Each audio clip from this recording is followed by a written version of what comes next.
Grandstand Summer of Cricket is here. Called by the best in the business. They'll bring you all the action from the men's Test series against Pakistan and New Zealand, plus all the big hits from the WBBL. It's all over. Grandstand Summer of Cricket, live on ABC Radio and the Listen app.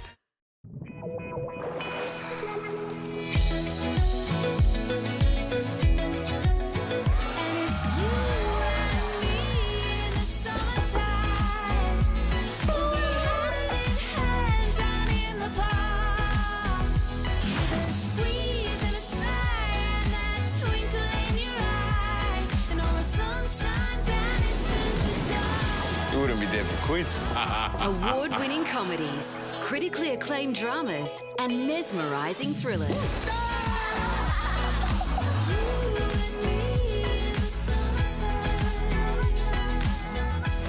Summertime is the perfect time to stream the best shows in Australia. Daytime, nighttime, anytime. Summertime streaming is available now on iView. It's like it's got no filters, the ABC. It's not about trying to say, hey, we're aspirational, shiny, glamorous people and nothing goes wrong in our lives. It's like, oh no, there's some reality. Thank you. Unless we see ourselves reflected back, then we're out of touch. And that's the beauty of the ABC.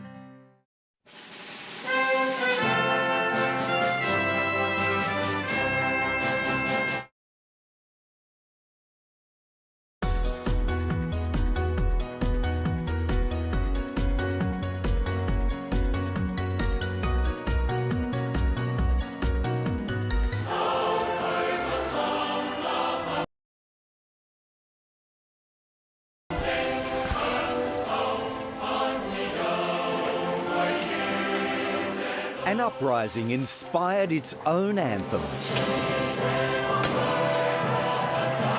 A song of angry men and women.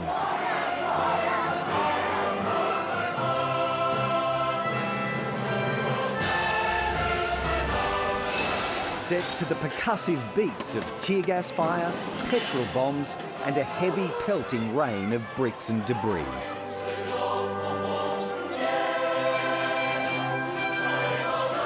Glory to Hong Kong is the title. But at year's end, we ask the question, has anyone covered themselves in glory? In this troubled territory of riots, revolution and bloodshed.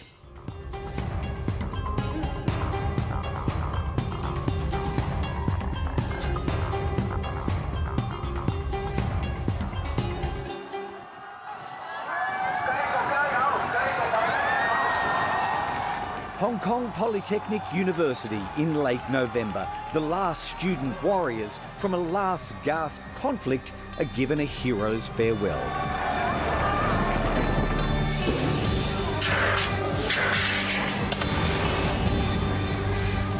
Survivors of an almost medieval siege, catapults, bows and arrows and bricks. Tens of thousands of them. They formed a dry moat, an improvised but impenetrable barrier for an inventive, hardcore band of student protesters to bunker down behind. For 10 days, they did just that, repelling police onslaughts by night and by day. The ferocity of the clashes is measured in the barrage of weaponry.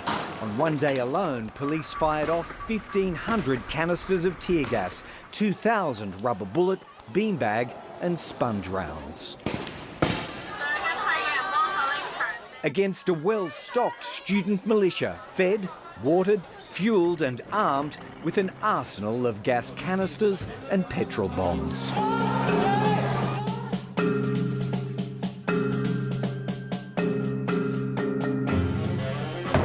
Pyrotechnics that ended this polytechnic blockade burn brightly in the memories of the millions who participated in Hong Kong's endless summer of protests. There was nothing to rival its violence or intensity before it, and nothing to match it since.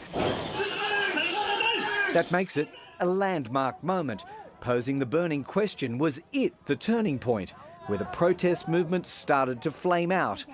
Or where police, the Hong Kong government and its backers in Beijing began to prove to themselves they actually could snuff out a rebellion? If two words were to sum up the motivation of the millions who've joined this movement, they'd be resilience and fear. And fear especially emboldens the young. It's not a fear of water cannon, batons or tear gas, but of the only certainty the territory does have, that in 27 years from now, its special legal status within China will disappear. Now that's a certainty they may not get to alter, but it's a defining struggle all the same, and one that the world is watching intently for what it says about Hong Kong and, more importantly, about Beijing. The mood is now a little bit tense. They're telling people no photos. They're blocking our cameras. They're really concerned about not being identified. We're now completely surrounded by riot police here. Since the first stirrings of unrest in March, the ABC's maintained a constant presence, telling the stories of strife, clashes, the mass rallies, the counter-reaction. This is by no means the first pro-Beijing rally we've seen. And the moments when a domestic struggle for democracy simply couldn't be ignored by outsiders, including Australians, who are among the 72 million people moving through Hong Kong International Airport. Hundreds of flights were cancelled, thousands of passengers were stranded. A central cog in its battered economy, the airport was a frequent target for disruption, not all of it generating international support. What we can do is for a journey over Hong Kong. Especially when the mob strayed beyond the bounds of peaceful protest, taking prisoners and backing armed police into a corner. That provocation, with the drawing of a weapon, was considered a misjudgment.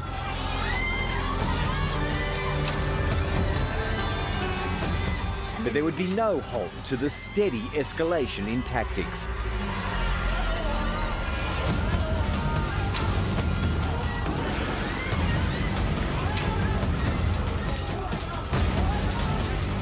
And it drew a predictable response. Through July and August, police became more forceful. Not only in the now routine operations by riot squads to clear barricades and people from the streets,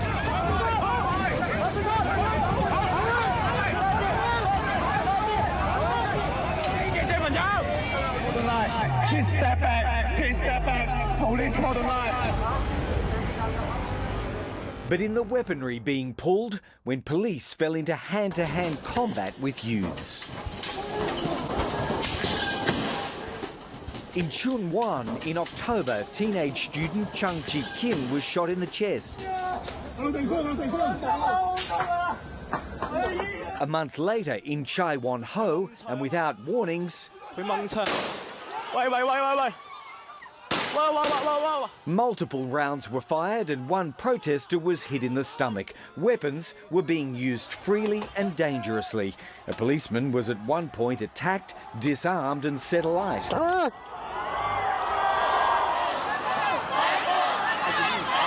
The impression of unchecked violence fed directly into the other battle for the hearts and minds of general Hong Kongers.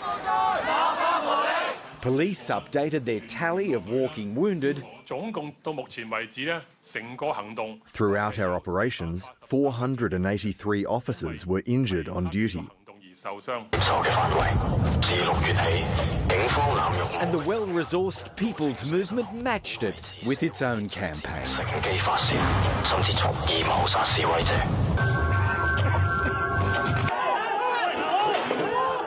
If the second half of the year looked and sounded like war, in many ways it was, with armed conflict and elements of psychological and propaganda warfare too. Free Hong Kong! Free Hong Kong! Free Hong Kong! Free Hong Kong! 5 years earlier, the so-called umbrella movement for Hong Kong democracy had come unstuck. Pressured by divide and conquer tactics, it had fractured. down that fault line between the peaceful and the violent. Lawyer Benny Tai had been there on the side of the peaceful. This is a situation different from 5 years ago. And as the government is getting more illegitimate, and you can see the brutality of the police, as that grows, I think the tolerance will also grow. I try not to make any moral judgment at this point. I try to understand the protesters. But tempers ran high. Respect, understanding and tolerance were in short supply.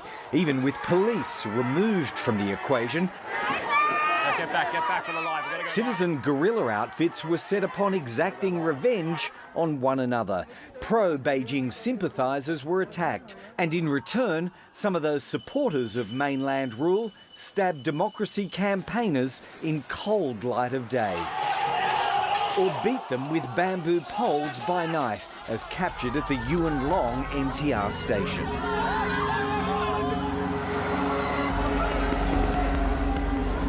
The tension between the tactics of angry young frontliners and peaceful mass participation in pro-democracy marches remained a constant. Throughout the summer, millions had surged through the streets, mostly on Hong Kong Island, in rallies that had been authorised. No extradition to China! But the destruction and violence had worn down whatever patience remained in the Hong Kong government. We believe that the new law will create a deterrent effect against masked violent protesters and rioters.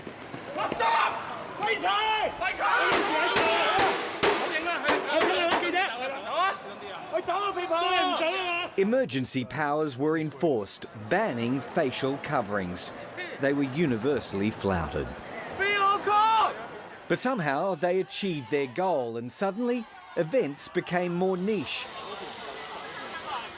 In the point they were making about Chinese control,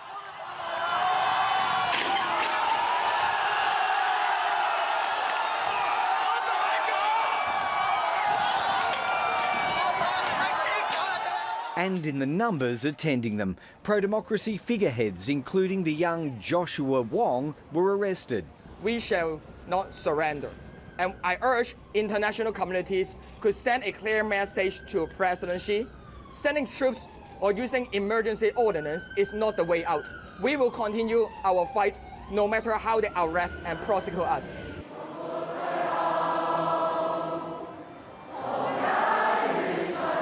And at year's end, his colleagues still aren't conceding any loss of support, only the same fluidity of tactics they've always used, operating under the maxim, be water.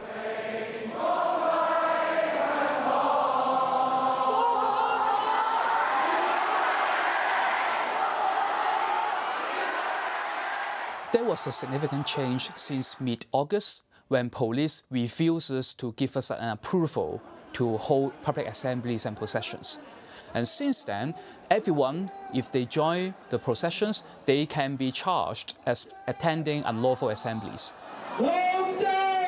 So this is a way of how police discourage people to join the movement. Still, it remained a democracy. Históricas.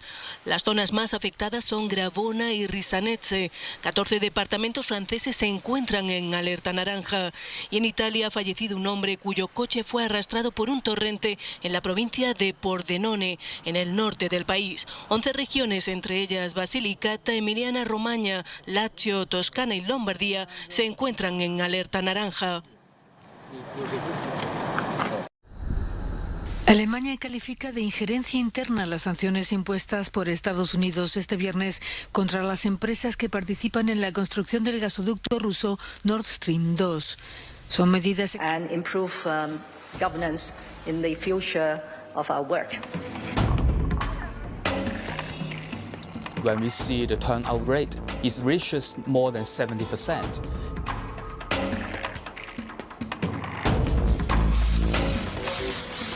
These high turnout rates also show people's desire to express their views on the political issues. This is a strong message to both Hong Kong government as well as Beijing that people want the government to respond to the demand and to make compromise. Whether at the ballot box or at the barricades, the democracy movement's demands were strong and consistent. There were 5 in all, ranging from the direct democratic election to the local parliament, known as the Legislative Council, through to the withdrawal of the bill that stirred all this trouble back in March, one that would have allowed the extradition of prisoners from Hong Kong to the mainland.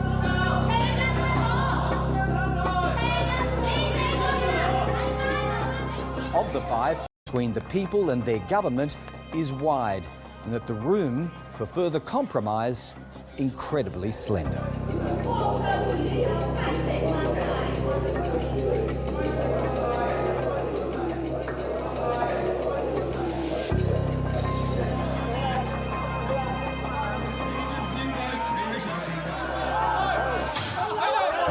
The bill will be withdrawn.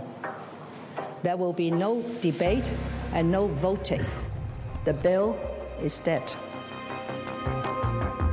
At all times, the chief executive, Carrie Lam, has given the impression of a leader caught between the need to broker a resolution locally and the resolute dictates of Beijing. In one leaked recording in September, she even appeared to suggest she might have been prepared to quit over the chaos. For a chief executive to have caused this huge havoc to Hong Kong is unforgivable. If I have a choice, the first thing is to quit, having made a deep apology. Only to deny it instantly. I have never tendered a resignation to the Central People's Government. I have not even contemplated to discuss a resignation. There were attempts to rebuild trust through a community dialogue. If we walk away from the difficulty and find a way out, the government has to take the biggest responsibility to do so.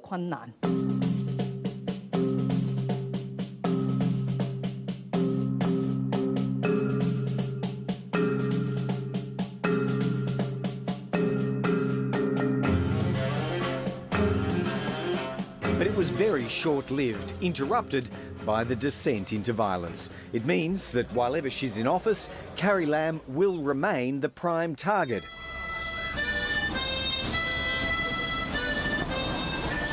Of a protest movement bent on her removal from office.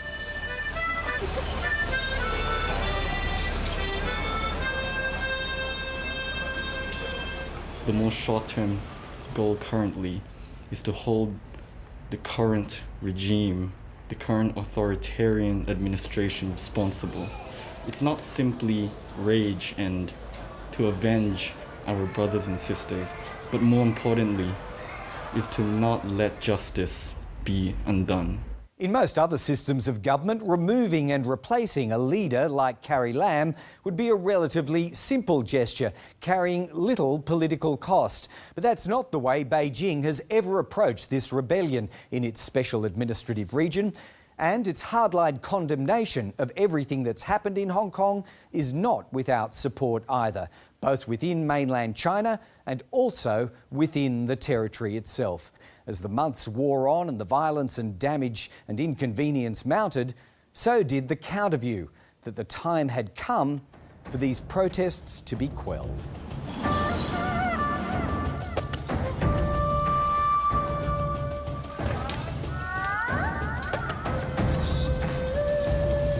The organs and icons of Chinese rule were being torched and broken. Its state-owned news agency, its state-owned banks, businesses owned by Chinese loyalists, and the MTR subway network were all targeted.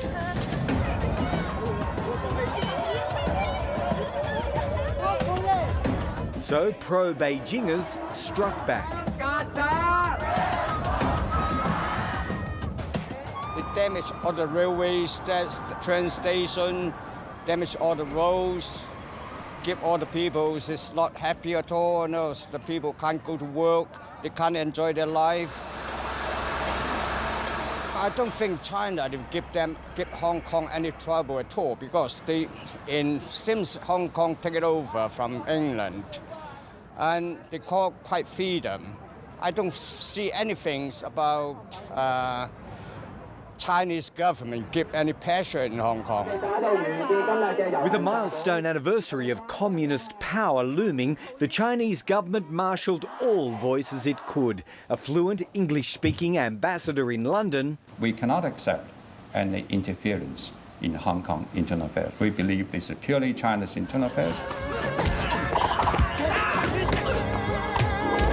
And a world-famous Chinese son in martial arts legend Jackie Chan.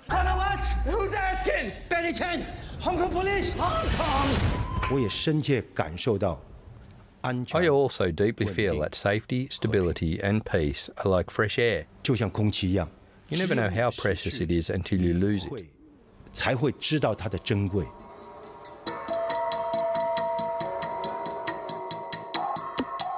A short hop away across the water in Shenzhen, the People's Armed Police massed for exercises. Most of them broadcast throughout the mainland, a powerful but simple reminder that Beijing could muster the resources for a crackdown.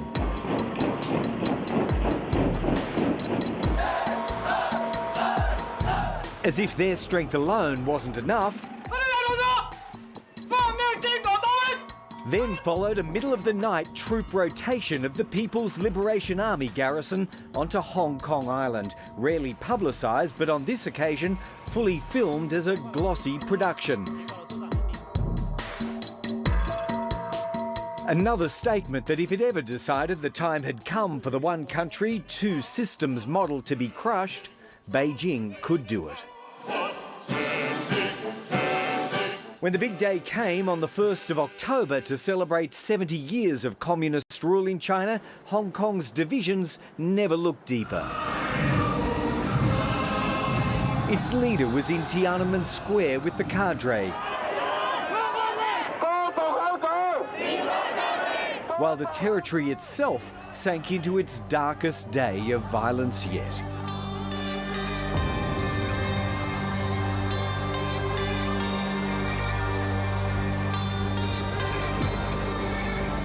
At some danger, prominently placed birthday cards were shredded in a rally attended by hundreds of thousands of people. Peaceful at first,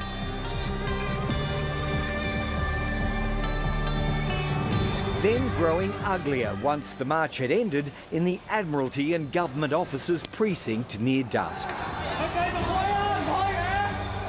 Blue dye and gas were fired constantly before police swept through on foot.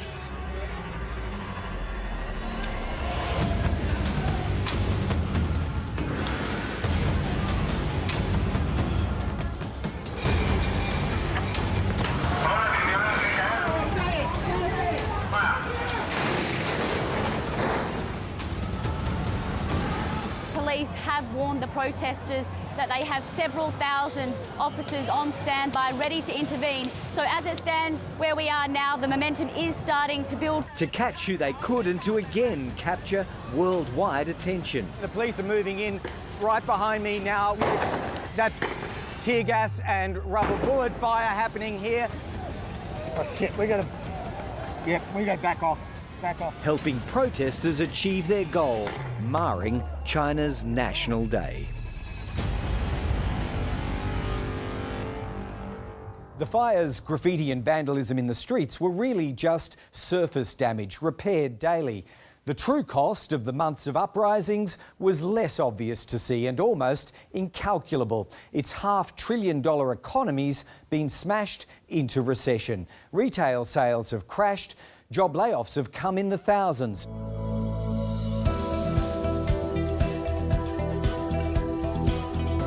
Mainland Chinese visitors have led an exodus from the vital tourism and leisure industries. The city, built on trade and finance, is battered and bleeding. And worse still, any recovery's a long way off.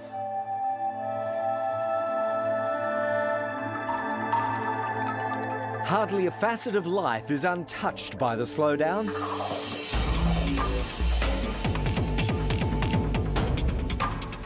Even horse racing at Happy Valley and Hong Kong's unique privilege to gamble on it was paused for fear of disruption at one stage. And when they did run, mainland Chinese gamblers were absent anyway. The tourism slump brought a collapse in hotel bookings, and the Chinese Year of the Pig, which began in zest at the airport,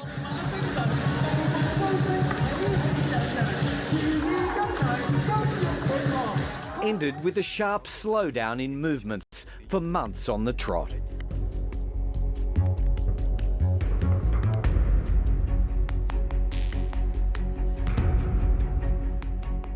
On the trade front, the domestic strife was compounded by exposure to the larger US-China trade war.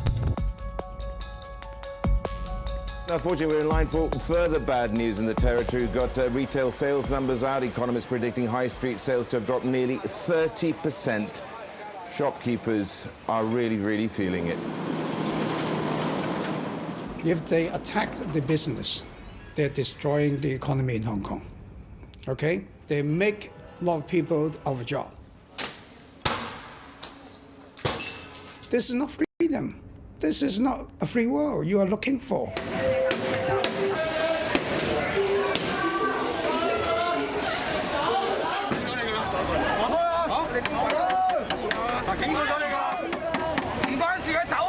Small stimulus measures and tourism support packages were pushed out by the Hong Kong government, but it was never enough.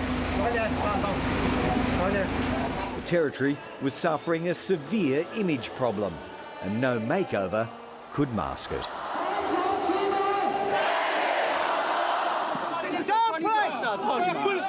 Nor could it easily be contained in the territory alone. On Australian soil, pro-democracy protesters in solidarity with Hong Kongers found themselves confronted by mainland Chinese. No violence!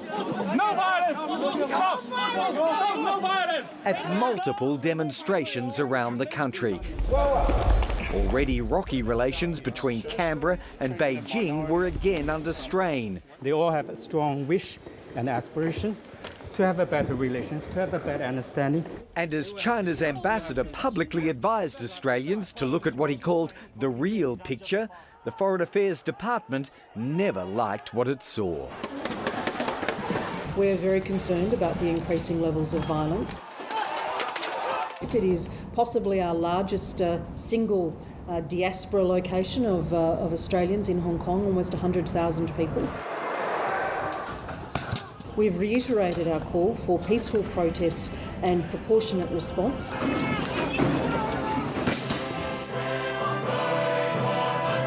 As she spoke, Hong Kong Polytechnic University burned.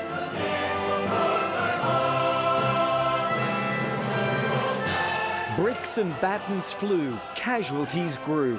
Peace and proportion would remain elusive.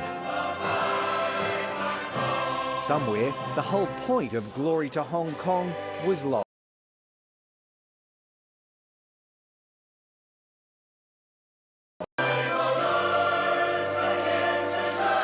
Bloodied and rebellious at its end, as the next one will be at its beginning.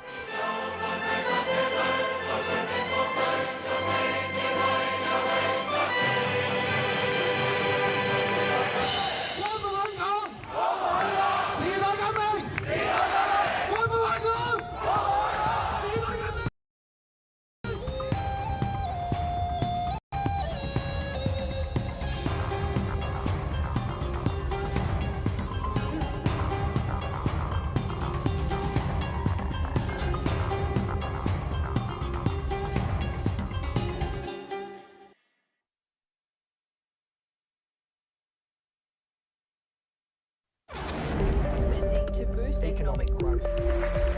Live performance. His family had never lost hope. Contains the genetic material.